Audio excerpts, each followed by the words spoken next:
Thank you very much indeed, both of you, for coming and joining in this conference. We've been working on it for a long time, and it's fantastic to have people here from all over the world, biblical scholars. We're already having great debate with Julian Doyle as the editor of the film about all the various scenes. But let me start by taking you back to the origins, the genesis of the film. The story that Jesus Christ lust for glory. I mean, when I've looked in the Python's autobiography, as historians do, we need to know provenance. You see, and Michael Palin says it happened in Canada, and Eric Idle said it happened in New York, and Terry Gilliam says it was Amsterdam, and Terry Jones says he was absent at the time, and you think it was Soho. Yeah, I think it was the old it was an Indian restaurant. It doesn't matter where it was, but tell us about... Let me just say one thing to start with. You say one thing. I think I got postcards from Amsterdam saying that we decided on the next show.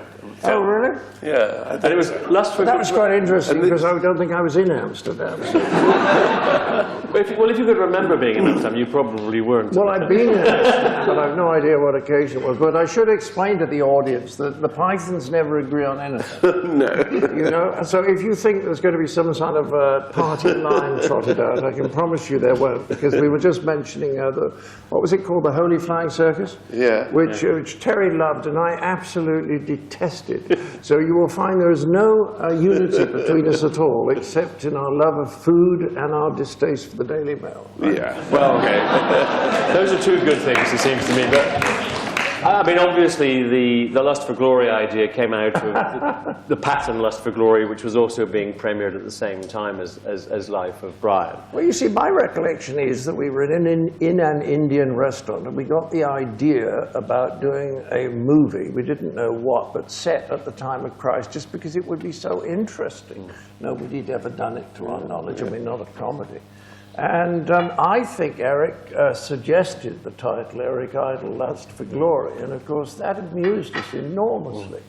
And it raises a terribly interesting question about the egos of extremely important religious leaders. I mean, I've met one or two quite remarkable ones, like Dalai Lama. You followed a few, I think. I followed a few, like the Dalai Lama and Sogyal Rinpoche, who are extraordinary people whose egos are almost completely vanished, as far as I can make out.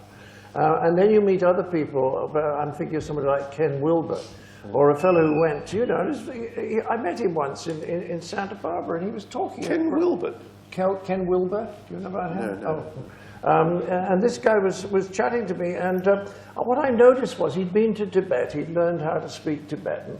You know, he'd actually worked with the Dalai Lama for a number of years, and he had an enormous struggle going on the whole time with his ego, because he couldn't wait to tell me how brilliant he was, but always in a sort of, by accident, he told me. You know what I mean? Like, you remember that phrase about somebody walking backwards into the spotlight, you know? It was, and I'm fascinated by that, because sometimes you think these people, if they've been in the religion business long enough, you would have thought they'd have got their egos a little bit smaller and more under control. It is a constant struggle. I mean, I'd like to come back to the ego thing in a minute, but just staying with the lust for glory thing, I was looking in the Python's autobiography, and I noticed that Professor George Brooke, in his section on the Dead Sea Scrolls earlier, praised Eric because he'd done more than many of his students, because he said, you know, here, and we went and read the Bible, and I read the Dead Sea Scrolls. But you two both say in the autobiography that, you know, you quickly discovered that Jesus wasn't funny in the sense that, as you say, Terry, you said the humor lays in somebody preaching and talking about peace and love, and then people spend the next 2,000 years killing each other about it. So fairly quickly, the idea of it not being about Jesus Christ and lust for glory, but about somebody at the same time. Yeah, I think emerged. How did that happen, and what did you read, and why? Well, we had, you talked to the Queen's chaplain. Yes, Graham Chapman had some connection with the Queen's chaplain, whose name I'd forgotten, and we went down there and we had chats. There's a whole gang of them. Really? Yeah, they dressed in very bright red. Oh, interesting. Well, he was delightful, and I remember he explained to us about Q, And it's rather funny me saying that, isn't it? It is. Since I played it. Well, I was coming on to that later, but... But he explains it, and I started reading and getting very interested in some of the books I was reading, but I think we realized very early on, almost instinctively, although we could give an intellectual justification for it, you can't really be funny about Christ, because funny behavior is inappropriate behavior. You know, it's somebody who's caught in an emotion, or it's about stupidity. So if you have someone who is at the peak of a sort of spiritual attainment, then there can't be anything very funny about him, because it's not about being smart and flexible. It's about being stuck in ruts of behavior. So, I mean, he obviously had an extraordinary sense of humor. I mean, you know, a guy with a great log in his eye trying to take a speck of dust out of somebody else's, you can really sort of play that one. We know. But it never says he laughed, does it, in the Bible? It says he wept, but not he laughed.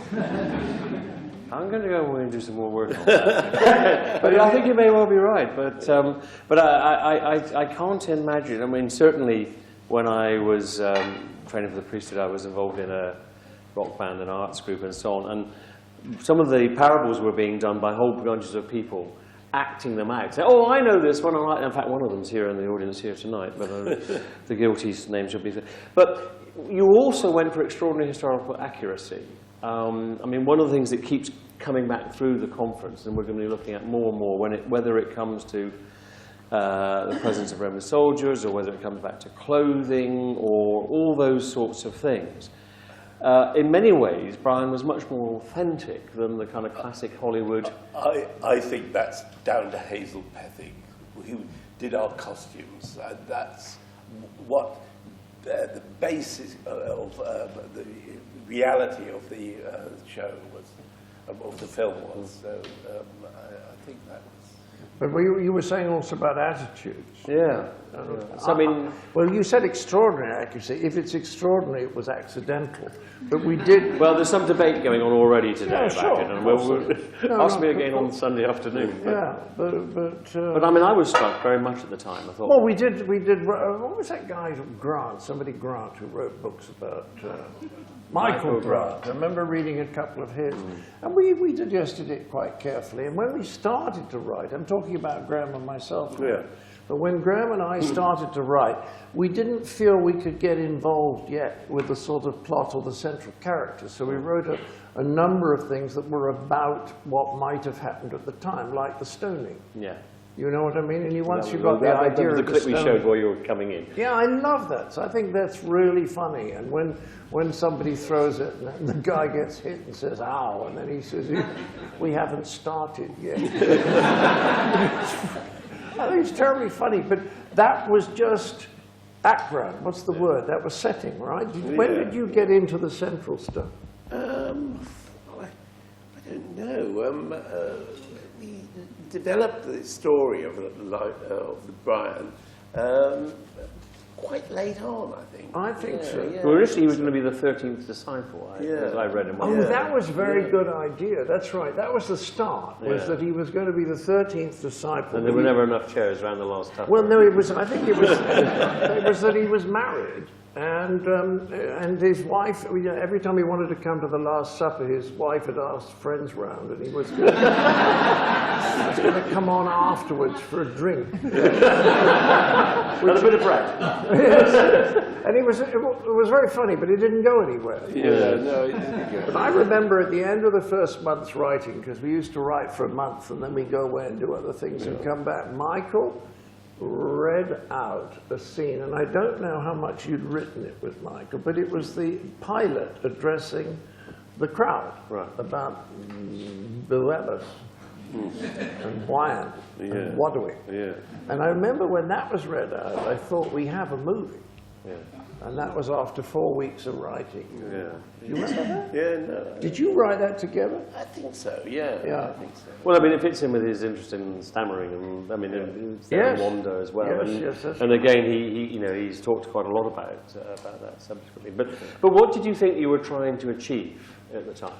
We were just trying to be funny. And we thought, no, seriously, right? Yeah, no, We're absolutely. not trying to yeah, change absolutely. anything. Yeah, You know, I'm not one of those people who thinks that comedy and indeed drama changes very little.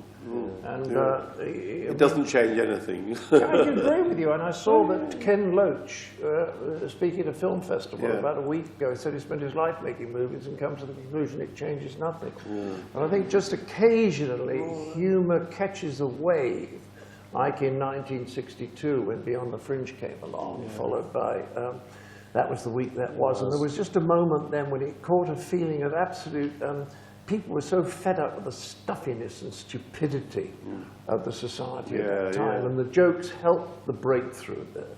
But I think it's very rare for anything to change anything. Really. And it was quite early on that it was decided you were going to direct, because you co-directed with Terry Gilliam Holy Grail. Holy Grail, yeah.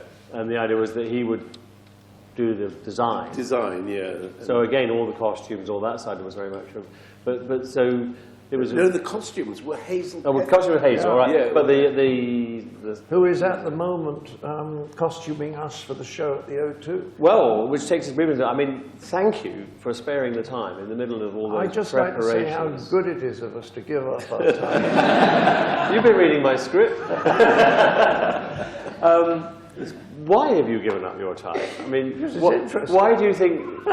If you'd been told 35 years ago that some of the world's top biblical scholars and experts on historiography would fly around the world to come and discuss your work, what would you have said? Well, it's just as silly as everything else.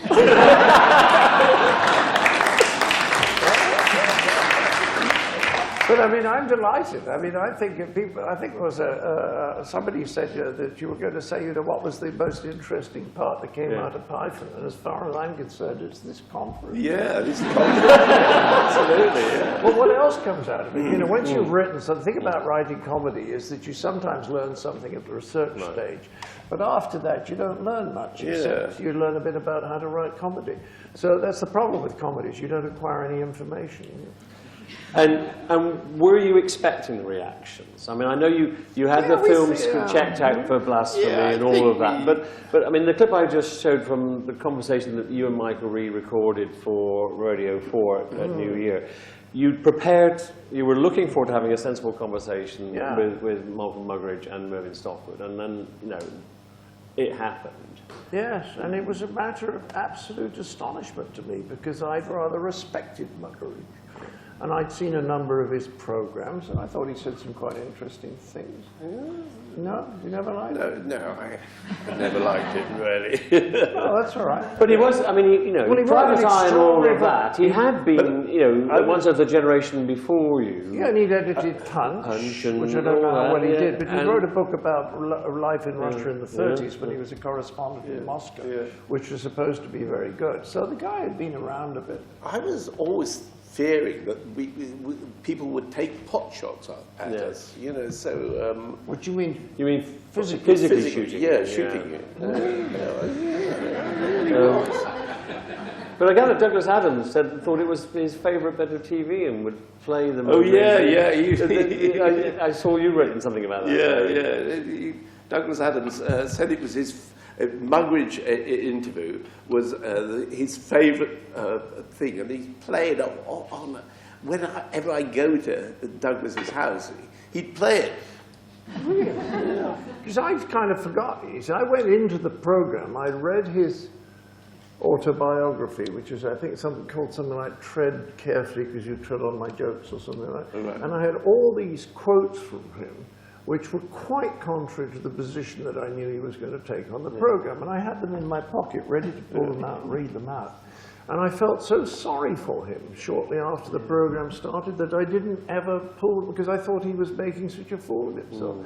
And when I saw it just a few months ago with Mickey, I thought I was embarrassed by how awful they were. Yeah. I mean, they didn't seem to me to come up with a single coherent point. Well, it was just sort of abuse. Well, they didn't go to the opening of the film. No. I mean, the opposite. They had a nice lunch. They stayed there. They missed the first 15 minutes. Did they both miss it? Yeah, they both missed it. Yeah. So they missed, you know, going first to 15 minutes. Going to Mandy and you know, wanting the gold and then seeing the stable. They missed the Blessed of the Cheesemakers and Jesus Upon the Sermon on the Mount. They missed all of that. But And the interesting thing, though... How dare they criticise him? Well, I mean, for me, I wrote a little thing in the Church Times last week about it because I reread Michael's diaries for that thing, and he said he particularly wanted to talk about the use and abuse of power by establishments. Was one of the things that he felt the film was about. Yeah. And actually, in one sense, with Muggeridge and Stockwood there, you had the establishment, you know, dissing yes. before they're not even discussing it, you know. And then, as you said, the normally placid Palin was positively incandescent. Oh, it was wonderful. Wonderful, because he normally only gets cross if he hasn't had lunch. Yeah, absolutely. I mean, but it was wonderful to see him so steamed up, yeah. But it was a very strange business, and as I said, I almost felt sorry for them. I thought, is this the best they can do? And it was as though they kept feeding us good feedback. And why do you think they did that? I have no idea. Because the first 15 minutes. But also they came off, film. apparently. I mean, they said to you in the green room afterwards, oh, I thought that meant rather well. Oh, Stockwood. Yeah. Stockwood was just sort of showbiz, really. And I remember going up to Malcolm Muggeridge afterwards, and because I had a soft spot for him. I'd seen one or two of the programs he'd done from the Holy Land, and I thought, you know, this is a bright guy. And I said to him, well, did you not think that the stuff about the revolutionaries was quite funny? And he said, no, I think Dostoevsky did it much better in Brothers Karamazov. And I thought, well... The interesting thing is I had a lot of feedback and so on from listeners to the fact I'd said that. And they put pictures of me where they were dog collars saying that I thought the church had missed an opportunity. The best one was from Sally Muggeridge. Oh, really? His niece. Who I know quite well, saying, you know, I'm so glad you said what you said, because I've been embarrassed about what Martin has said for the last 30 odd years. Isn't that wonderful? That is so interesting. I love those things. When you suddenly bump into someone, like I was in Australia recently. Are there any cricket fans in the audience? Yes? I don't know. Anyone know what the score is today? I've been 1948, I discovered Keith Miller and Bradman hated each other. Ooh, really? Isn't that fascinating? Really? He's Welsh, he's no idea what I'm talking about. No. Name one Welsh cruiser. Well, Glamorgan's got a good side. But let's go back to egos. As part of the kind of run up to this, we had the first week of Lent over Ash Wednesday and so on. We always do a chaplaincy week where we have all sorts of discussions and debates where we try to look at some of the topics that are being discussed around the college. And down at the Institute of Psychiatry, we had a showing of the life of Brian. With all the, I mean, our Institute of Psychiatry is one of the top places in the world for therapy, psychology, neuroscience. And it was interesting, there were about half a dozen people there who had never actually seen it. Oh. And a number of them who were working on research on messianic tendencies and why people want to follow people and why, you know. And I mean, that was quite a strong concern in the movie. You know, I say you're the Messiah, I should know I followed a few, and all that sort of line. To what extent were you exploring that idea of either people who set themselves up as messiahs or want other people to be messiahs? Well, I think we were exploring that point. I mean, there was many people preaching the Messiah. And, so we knew that was going on. And of course, I mean, that was going, I mean, that's another thing about the historical stuff. I think it's easy to explain to people that it was as though we all instinctively agreed, for once, on what religion wasn't. Yeah. I think if we'd been asked to say, well, what are you positively saying about religion, we would have had to sort of say, well, we can say what we feel is wrong, because when people got upset about it, I set my hand on my heart. I would say, no, we were making fun of the way people follow religion. Mm-hmm. You know, and it is quite clear. You guys know all the examples, but I mean, you know, if you imagine that there's an auto de fe in the Spanish Inquisition of burning people, and Christ turns up and asks what's going on, you know, and they say, well, you know, these people disagree with us on the interpretation of the gospel of love. I think, you know, Christ would say, I'm sorry, I think you're not quite grasp what I was saying. And I read something quite extraordinary, which I told you about 2 or 3 days ago. I was reading A.N. Wilson's very short biography of Hitler, and what an admirer Hitler was in the 20s, and very vocal about it, the discipline that was exercised in the Catholic Church, because modernism was coming in the 1900s, and the Pope, I think it was Pius X, I can't remember, but he was absolutely ruthless. He was almost Stalinist in just getting rid of anyone who had any sympathy with modernism at all, even if you associated with people. And when somebody suggested to him it was not very kind, he said, kindness is for fools. It's just the Pope. You know, what is fascinating is that you can take a teaching like that and then people would turn it on their head. Like in a lot of America now, as far as I can see, Christianity is equated with capitalism. And you want to say, but can I go back to the Bible? Is it blessed are the rich? Give it all away. How can people take it? And the answer is, that they take it at the level that they can take it at. And, you know, religions are offered at all sorts of different levels. And if you sort of talk about a person's general level of mental health, they come in at that level and they take the version of it that's appropriate to that level. But it doesn't mean that they're spiritually prepared to understand what Christ said. Because as soon as somebody says, you know, love your enemy, the only response to that is, how the fuck do you do that? You know, you might as well stay. I find that's in one of the minor emendations to the manuscript. I think it's probably in Q. But you see what I'm talking about? It's people just take what they want out of it. And I no longer really believe that we're rational at all. I think that people basically choose points of view for emotional reasons and then use their brains to rationalize the position that they're in, using what they call the affirmative bias, because everyone is always looking for evidence that they're right. Yeah. And I'm fascinated by an idea from evolutionary biology now, which is that we're evolutionary bred, as it were, not to seek the truth, but to win arguments. And when I read that a few months ago, I thought to myself, this could be right. Well, I've just done a documentary about Boom Bust Boom, which is about the 1908 crash, 2808 crash, and it reinforces your point you made. We're no longer rational. When it comes to money, we're no longer rational. We use affirmative points to make our convictions. But John, I gather you wanted to be Brian originally, but yes, I did. But that was purely professional because I'd never played a lead all the way through the movie. And I thought it would be really interesting, not just to play a sketch character, but to play one that went round. The others, quite rightly, told me that I shouldn't do it, and they were absolutely right. So you play all these authority figures, the Centurions and Reg, and you've done both in Python and Faulty and so on. You've done a lot of authority type figures and policemen. Well, I went to public school. Well, you were at Clifton College. I was down the road at Bristol Cathedral School. So we were the oiks that used to beat you guys used to beat us up. But I mean, at cricket, I know this. I mean, what was driving? I mean, okay, there is the public school thing. Well, what was driving that anger at those sorts of authority? Well, because, as we said earlier, you know, in connection with Jesus, people getting it right isn't funny. Yeah. Comedy's about people getting it wrong and being stupid or lustful or greedy. You know, that's what comedy's about.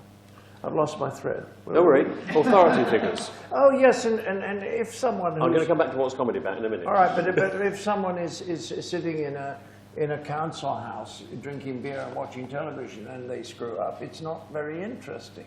But if the guy who's screwing up is head of the Secret Service, then it immediately becomes rather amusing.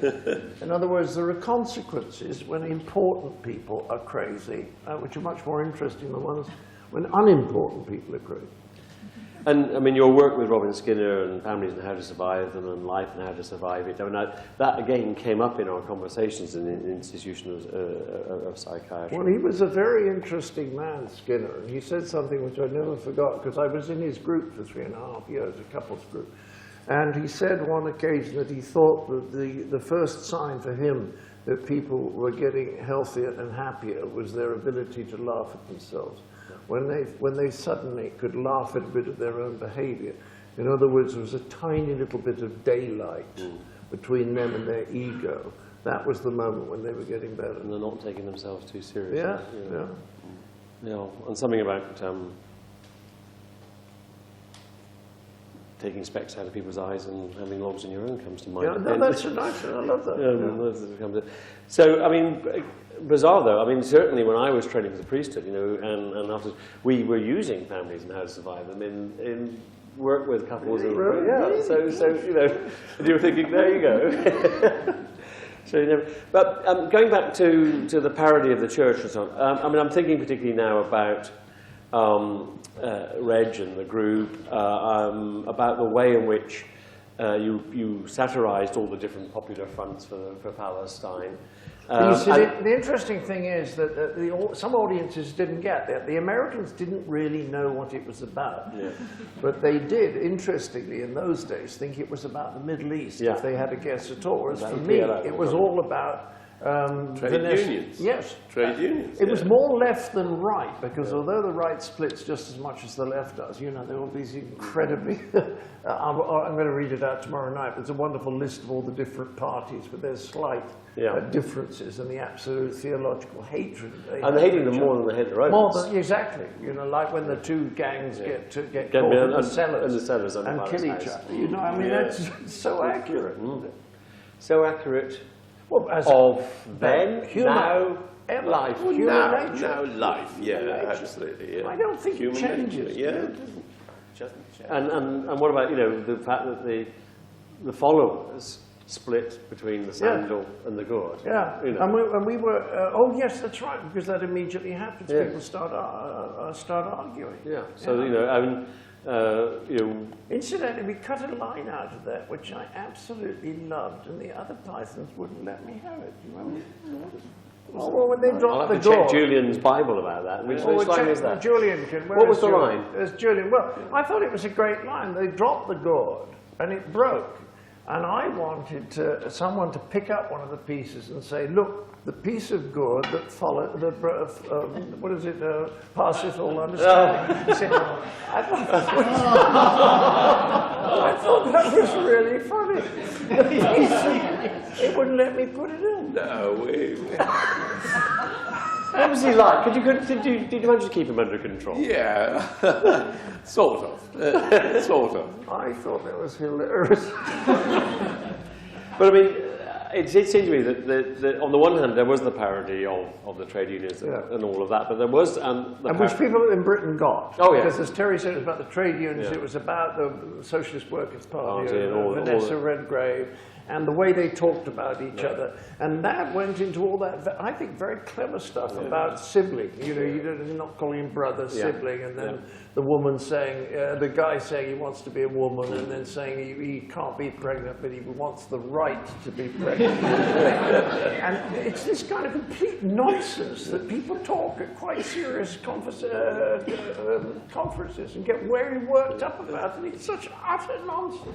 But you know, all of that and now schismatic tendency, so of course, obviously being reflected in 2,000 years of the Church's history, splitting over things like sandals or gourds and so on. I mean, Terry, I read an interview where you said, no, you didn't think the film was blasphemous, but you did hope it was heretical because of what it was saying about the church. Yeah.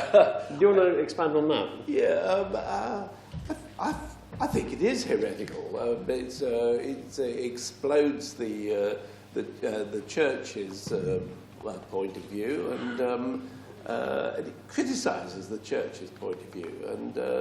And I, think, how many churches are there? Yeah. And it's, I think it is heretical. Yeah. Well, certainly. I mean, I was a young school teacher, teaching second form Latin, and the locative and all of that at the time. The curate of my local parish church, who is now a diocesan bishop and therefore shall not be named to protect the guilty, forbade us all to go and watch it. And I was the age where I would come home from school in the late 60s and watch Do Not Adjust Your Set, and then got into Python in the sixth form. There's no way I was not going to go and watch this, and I thought it was hilarious at the time. Does it surprise you that so many silly people in the church, so many senior people and biblical scholars fly across the world because they all love the film? No. I'm actually serious. I think it's much the best thing we ever did. And I think it's the most intelligent thing we ever did. And it's about things that are very important. And as I said, I was kind of fairly astounded at the stupidity of most of the criticism, because there was perfectly valid criticism. Remember the BBC religious correspondent, quite a nice chap, he got very upset about the crucifixion. And we then asked him, well, how did he feel about the end of Spartacus? Because we said in those days, they didn't shoot people or hang them. That's actually what they did.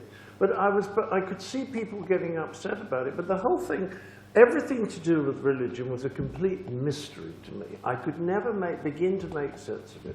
And then I read, and I can actually remember when it was. I was looking for a secondary school for my oldest daughter, so it must have been about 30 years ago. And I read a book that I happened to buy by Aldous Huxley, and it was a series of lectures that he delivered in Santa Barbara in 1959. He was talking about religion, and he said there's two types of religion.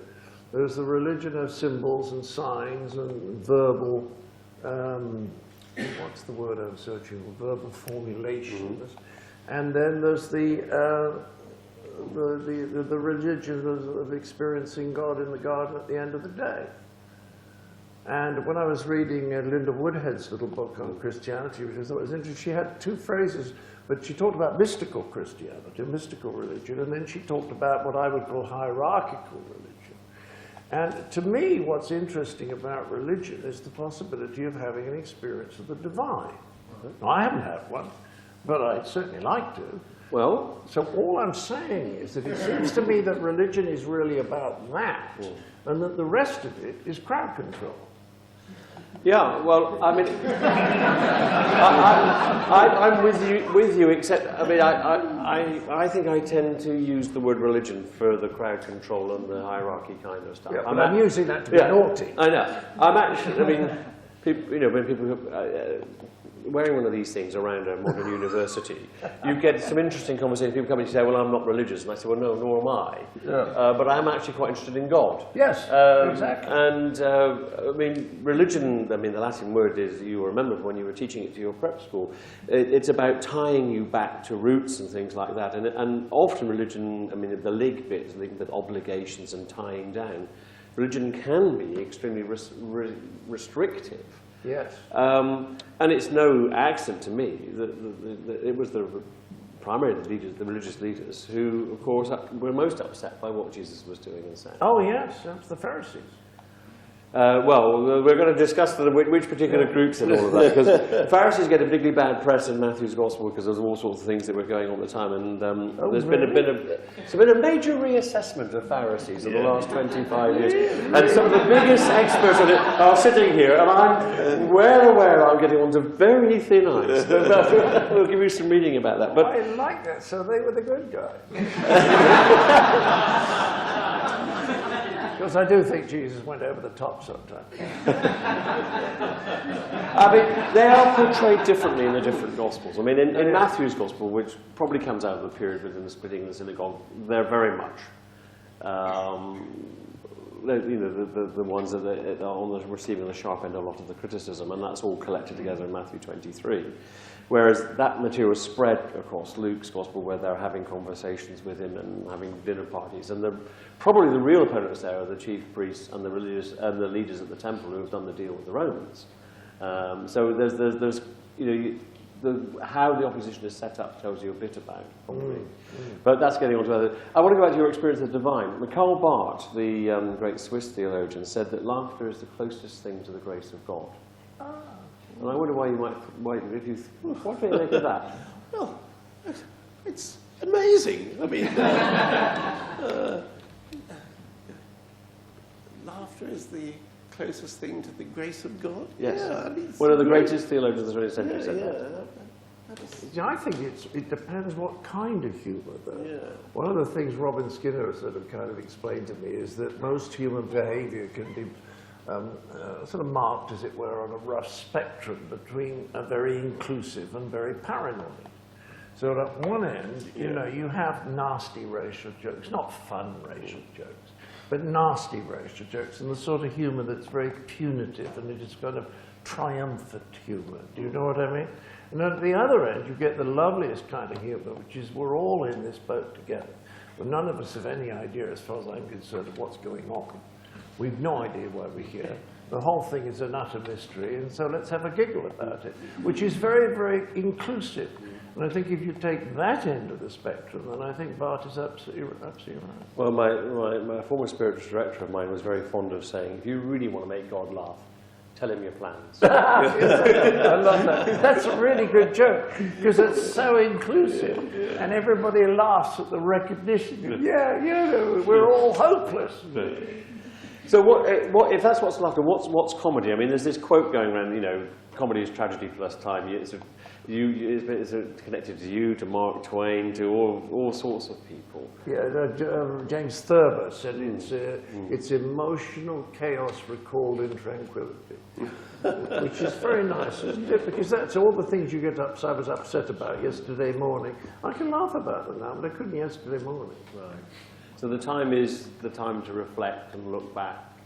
Well, yes, because as you're in the grip of your ego a lot of the time, but when you're not, when you're more relaxed and happy and centered, you can look back and giggle at your own behavior and say, yes, I was being very silly to get upset about that, you know. And Terry, I mean, what was it like? I mean, there's these wonderful pictures in the thing of you dressed as Mandy, but behind the camera 1 minute. I mean, the directing and playing in that kind of role, because, I mean, having co-directed with the other Terry the previous time and solely directing this one, and I mean, it said of you that your three great passions, I think, are filming real ale and unprocessed food. So the directing of Brian was a major step forward that led on to, you know, so many of The Meaning of Life and Eric the Viking and all the others. Well, I loved it. I mean, That's it. He loves it. I loved it. I mean, What is it you love? Help us understand. Well, you've got to understand, all film directors are megalomaniacs. So it's basically, we should make a documentary. You're the one interrupting him. We should make a documentary called Terry Jones' Lust for Power. No, I really loved it. And I didn't find any problem going in front of the camera as Mandy. Well, I only do that voice, you know, so it's just a pepper-pot voice, you know. But the day that I admired you most is when you were playing the very fat man, Mr. Creosote. Right. In the most appallingly uncomfortable costume. Yeah. So this was when you were directing Meaning of Life. And then he was running around the other side of the camera, and I thought, this guy's energy is just unbelievable. But I say it's the power. That's where it comes from. The lust for power. Well, I was showing Terry earlier. I picked up the junk mail on my doorstep a couple of months ago, and it said, "Hello, this is from Terry Jones's outfit. We've just moved in next door, and we're going to be filming outside, and we're going to close your street." So, so this is the new movie, Absolutely Anything. Yeah, so tell us about that. Absolutely Anything. Well, it's about a teacher who in a Sinks secondary school who gets magical powers and can make impossible things happen. And Simon Pegg plays the lead, and Kate Beckinsale is the love interest, and a character called Rob Riggle is the colonel, lieutenant colonel, and he is a lieutenant colonel in his own life in the Marines, and the aliens intercept the Voyager spacecraft when it leaves the solar system, which it has done. Well, it's debatable whether it has done. And they say it's intergalactic power. They say it's invaded intergalactic space, and so they choose one person at random. to have intergalactic powers. So, so that's where the magical powers come from. So, and that's part of the humour thing, is that idea of, of having those powers. And I mean, some of the characters were after Brian, you know, Faulty, fish called Wanda. I mean, these are people who desperately want to have the power, but end up with all the frustrations and get more and more. It's about things not working and making mistakes and so forth. I like working in the area of farce, which is very simple. Somebody always does something at the beginning that breaks a taboo, and then it's almost always a man. Or at least traditionally that character, the protagonist, is written as a man. I'm thinking of Georges Feydeau and people like that. And then they spend the rest of the play trying to cover up the mistakes that they made so that people don't discover this awful taboo that they broke. And it's terribly simple, but I love it. But what I find so fascinating about the work that you guys are doing is that there is nothing in the world that's more important than what you're doing, and you could hardly raise a paragraph in the Daily Mail. Yeah. You know, because the society now is so insane, so trivial and stupid, and the values are so just crap that nothing of any importance seems to get paid attention to. And yet, you know, I read someone the other day, he said there's only one question that really matters, and that is there an afterlife? And I thought, yeah, that's what I think. That's the question that interests me. What do you hear about that on television? And when I went to meet Peter Fincham 2 years ago at ITV, and he wanted me to go out and stand in front of cathedrals and say, now this cathedral is a cathedral of the kind that St. Francis is believed to have attended, you know, this kind of crap. And I said to him, I would like to do a television series on what religion would be if the churches hadn't fucked it up. And of course he went completely blank. He wasn't interested.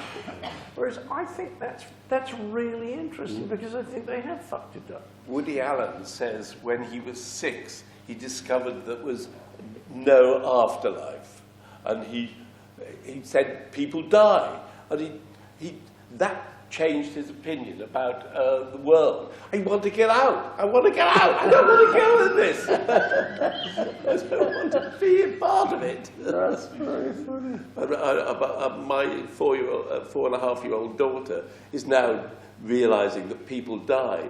She says, do people die in Sweden?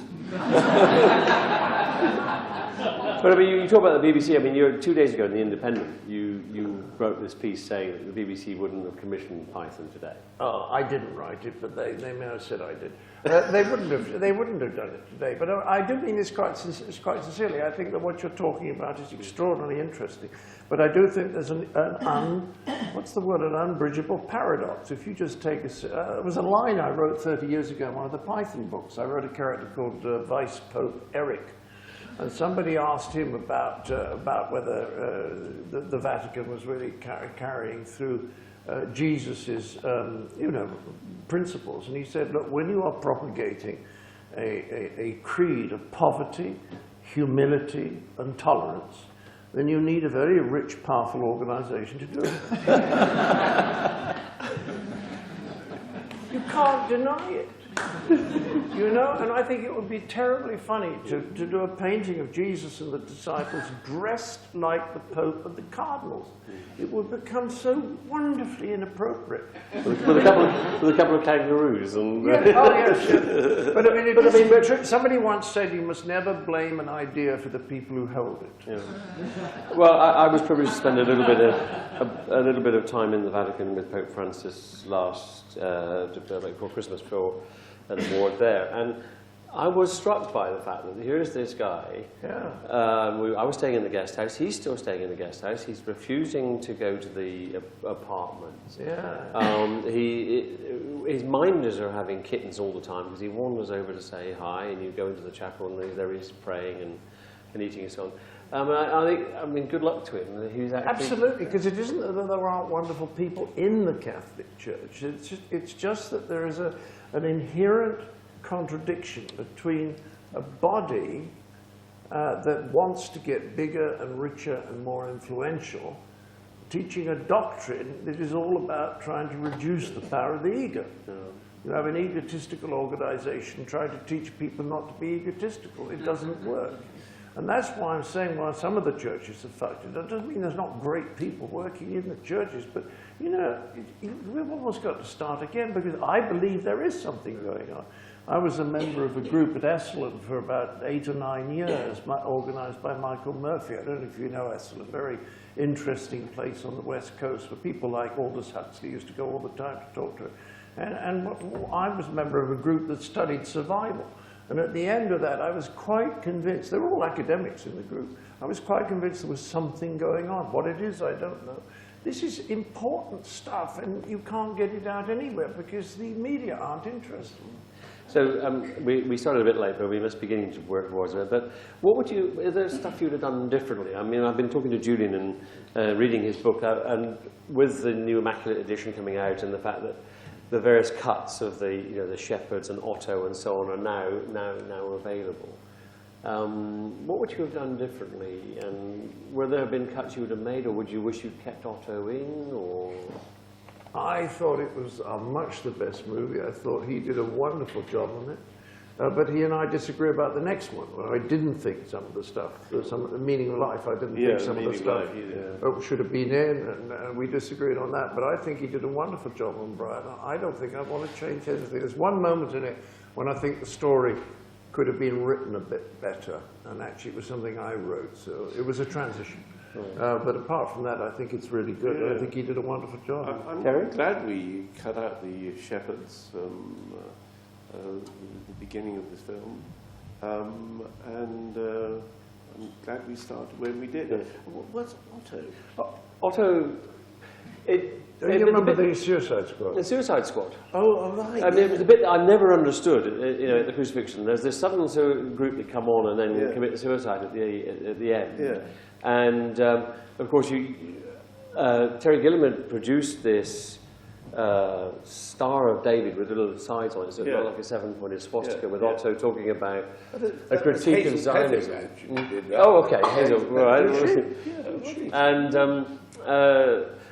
of course, they'd done their practice of their mass suicide earlier in the movie, and then when that was cut out, there's a bit where you suddenly say, oh, it's the People's Front or the whatever. And I always think, what are they doing there? It was only once I saw but I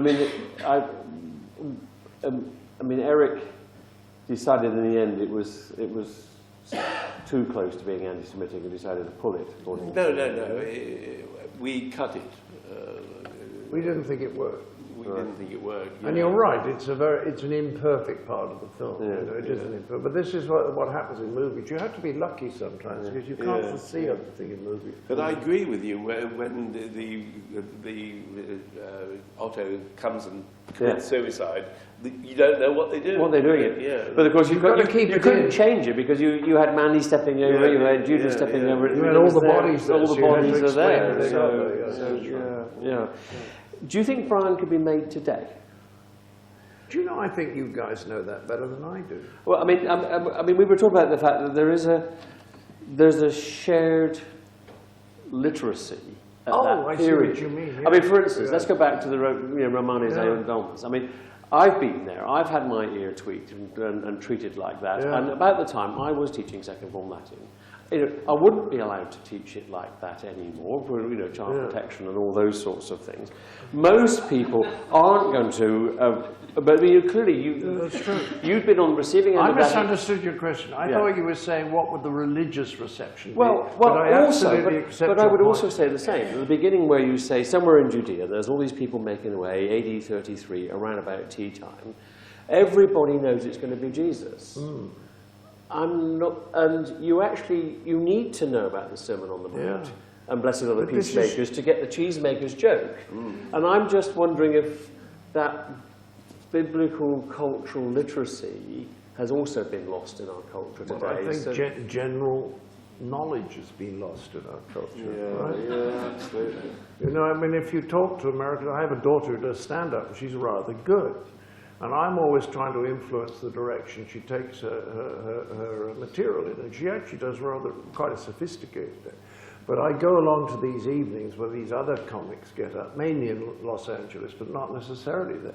And there's only about 7 things that they make jokes about. You know, there's sex, there's drugs, there's diet, anorexia, there's celebrities, there's sport, and about 3 other things. They don't make jokes about anything else because the audience doesn't know about it. You know, and it's tragic, and it's why I feel now I don't particularly want to work in television and make jokes because most of the audience won't know what I'm talking about. Let's finish as the movie does, always look on the bright side of life, which is perhaps the bit that most people have found most uncomfortable. You rightly point out, I mean, it's absolutely accurate. It was a routine thing the Romans were doing. You've got the Spartacus, you've got the parody of Spartacus saying, I'm Brian, the way they say I'm Spartacus, and all of that. Stockwood and Muggeridge said, you know, you're mocking the crucifixion at that point. I have to admit, I struggled with that for a long time, but I've been reflecting recently.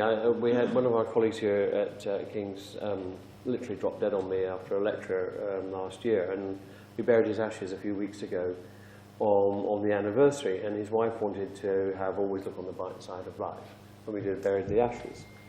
And actually I thought, well, actually in many ways there is something about what Job says and what the funeral service says. You brought nothing into this life, you take nothing away from this life, so what have you lost? Nothing. There is something about saying, actually without God, the best you can do with death is to laugh in its face.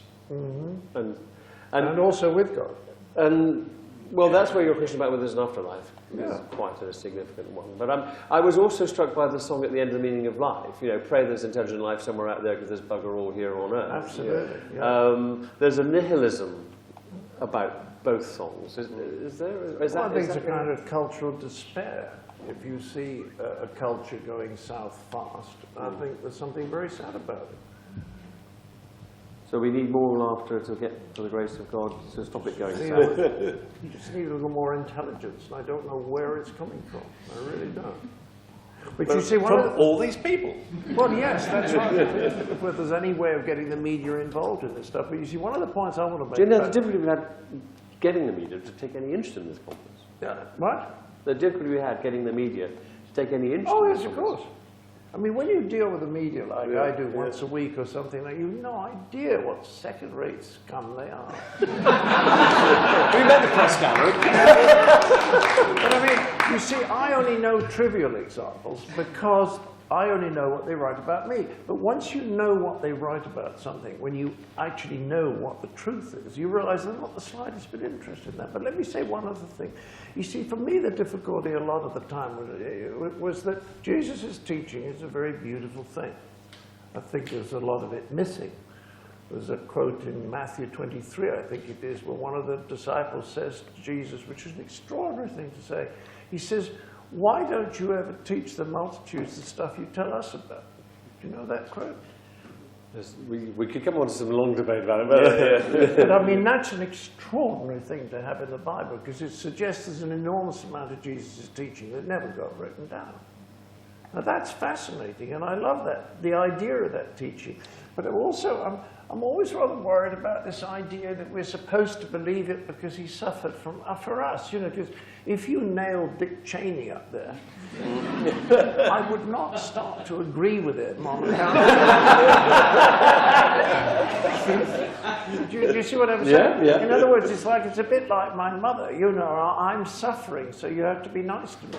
Yeah. We should be nice about Jesus because of his teaching, which is so beautiful, not because he suffered. And yet it's an integral part of the Christian, and that I find very difficult. I'm really throwing this stuff out. Just Well, I think that's... I mean, I did quite a bit of work on Greco-Roman biography and the way in which the death of a character sums up the life. And actually, the extraordinary thing, of course, for me is that actually that death sums up that teaching. Because he taught non-resistance, he taught love of enemies, and so on. And he dies living what he was teaching. Yeah, all right, that's beautiful. Yeah. Terry, any last words from you about it? No. Not a word. In that connection, somebody in LA said to me some time ago, they said to me, well, you know, what goes around comes around. And I said, tell that to Jesus. Yeah. Well, guys, we wish you all the best for the O2. I hope the rehearsals go really swimmingly and they finish early tomorrow, so you can actually come along and join in more of the conference. But thank you for coming tonight. Thank you for sharing what you've shared with us. And thank you for the way you've enriched all of our lives through the life of Riley. Ladies and gentlemen, Terry Jones.